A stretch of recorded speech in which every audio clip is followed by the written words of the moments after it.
भारत ने आखिरकार क्या बनाया है D4 जिसकी चर्चा हो रही है, और क्या ये चाइना पाकिस्तान के लिए खास तैयारी है भारत का। जानेंगे जियोपॉलिटिक्स में क्या कुछ चल रहा है। हमेशा की तरह जानने को मिलेगा बहुत कुछ। आइए जानते हैं इन खबरों को विस्तार से। भारत ने D4 एंटी ड्रोन सिस्टम को लॉन्च किया है, जो ड्रोन खतरों से निपटने के लिए एक स्वदेशी समाधान है। ये सिस्टम ड्रोन को डिटेक्ट करने, डेटर करने और नष्ट करने यानी कि डिस्ट्रॉय करने के लिए डिजाइन किया गया है। इसे रक्षा अनुसंधान और विकास संगठन DRDO ने विकसित किया है और भारत इलेक्ट्रॉनिक्स लिमिटेड इसका निर्माण कर रहा है। भारतीय वायुसेना के विशेषज्ञ group captain MJ Augustine Vinod ने इसे आधुनिक युद्ध में क्रांतिकारी बताया है। यह सिस्टम साल 2024 में कई कठिन परीक्षणों से गुजरा और अब इसे सीमा क्षेत्र पर तैनात किया जा रहा है, खासकर पंजाब, जम्मू और कश्मीर और पूर्वोत्तर भारत के राज्य जहां ड्रोन घुसपैठ की घटनाएं काफी बढ़ गई हैं। यह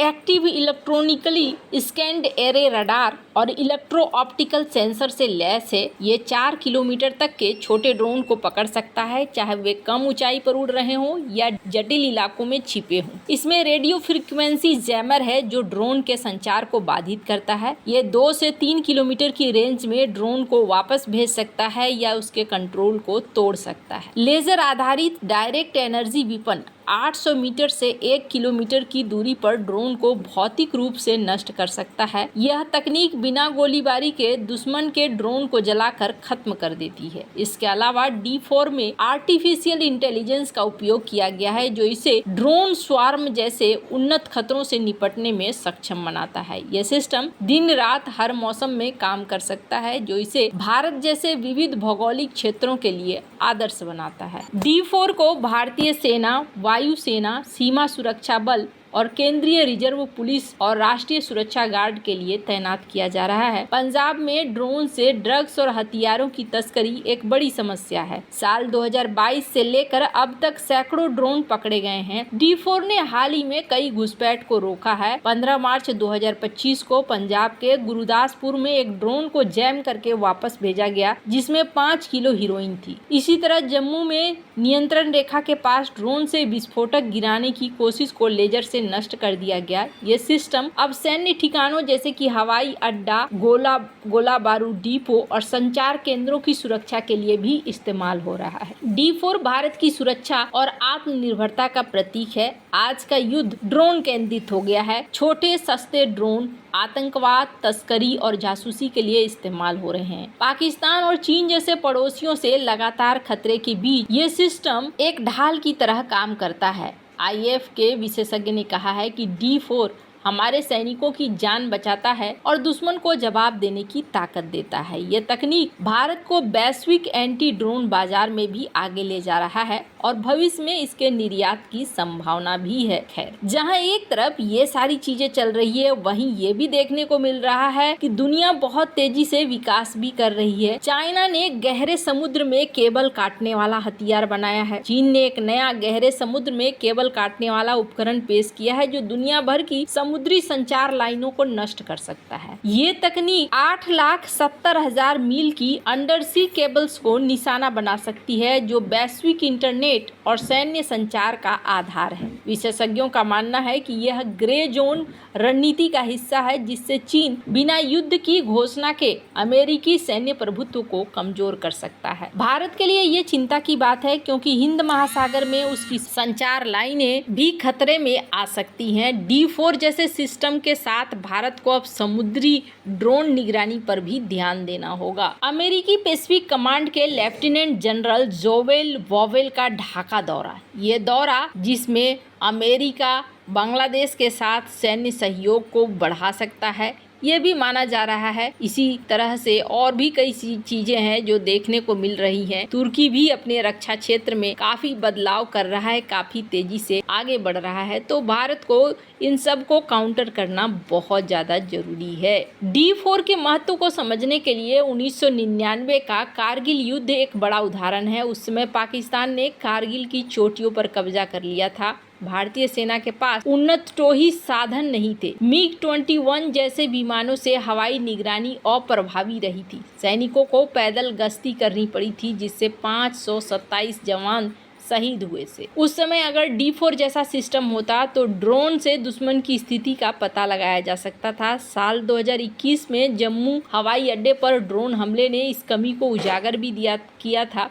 D4 अब उस खाई को भर रहा है जिससे भविष्य में ऐसी त्रासदी न हो। खैर, अब भारत जो इसे बना रहा है, माना जा रहा है कि भारत इसे एक्सपोर्ट भी कर सकता है। ड्रोन आज की डेट में एक बहुत ही ताकतवर हथियार बन चुका है और ये रूस यूक्रेन युद्ध हो, आर्मेनिया अजरबैजान का युद्ध हो, इसमें साफ साफ देखने को मिला भी है। अब 21 मार्च की एक खबर आई है, सूडान के ओमदुरमान शहर रैपिड सपोर्ट फोर्स ने एक चीनी निर्मित फिहिंग PH-95 ड्रोन का उपयोग करके सूडानी वायुसेना के एक सोवियत निर्मित सुखोई 24 बॉम्बर को नष्ट कर दिया। यह हमला सूडान के गृह युद्ध में एक महत्वपूर्ण घटना है जो अप्रैल 2023 से चल रही है। RSF जो सूडान की अर्धसैनिक ताकत है और RSF जो देश की नियमित सेना है, उसके बीच ये संघर्ष खार्तूम क्षेत्र में हो रहा है। ये पहली बार है जब सूडान में किसी ड्रोन ने एक बड़े लड़ाकू विमान को नष्ट किया है, जिसने आधुनिक युद्ध में ड्रोन की बढ़ती भूमिका को उजागर कर दिया है। हमला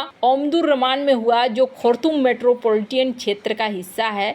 RSF ने दावा किया कि उनके FH-95 ड्रोन ने सुखोई 24 को निशाना बनाया, जो SAF का एक महत्वपूर्ण हवाई हथियार था। इस हमले का वीडियो सोशल मीडिया पर भी वायरल हुआ, जिसमें ड्रोन के कैमरे से ली गई धुंधली तस्वीरें दिखाई दी। कुछ विश्लेषकों ने शुरू में संदेह जताया कि नष्ट हुआ विमान सुखोई 24 नहीं बल्कि MiG-23 हो सकता है, लेकिन दोनों सोवियत युग के लड़ाकू विमान हैं, उनकी बनावट में कुछ समानताएं हैं। हालांकि RSF और कई सैन्य विशेषज्ञों ने पुष्टि की कि यह सुखोई 24 था, जो कि एक ट्विन इंजन ट्विन सीट वाला सुपरसोनिक बॉम्बर है, जिसे निचली ऊंचाई पर हमले के लिए डिजाइन किया गया था। FH-95 एक सशस्त्र ड्रोन है जिसे चीनी कंपनी फिहोंग ने बनाया था। 1500 किलोमीटर तक की रेंज और 10 घंटे की उड़ान क्षमता है। ये छोटे हथियारों और मिसाइलों को ले जा सकता है, जिसने इसे RSF के लिए एक प्रभावी हथियार बना दिया है। येल यूनिवर्सिटी का कहना है कि FH-95 ड्रोन को RSF के नियंत्रण वाले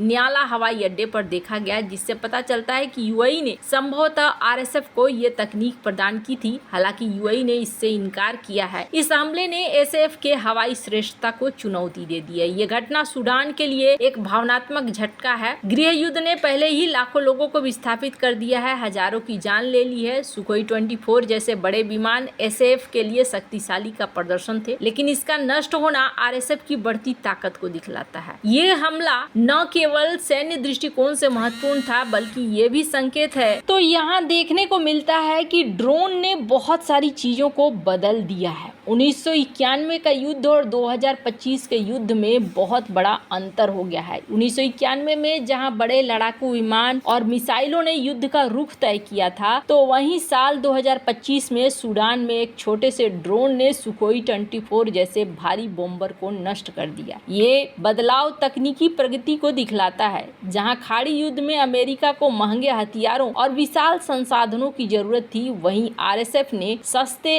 FH-95 ड्रोन से वही परिणाम हासिल किया है। वैसे आपको क्या लगता है, इन सब मामले में आपकी क्या राय है? क्या भारत अब सही दिशा की तरफ जा रहा है या नहीं? कमेंट कर अपनी राय जरूर बताएं। जल्द मिलते हैं अगले वीडियो में नई खबर के साथ।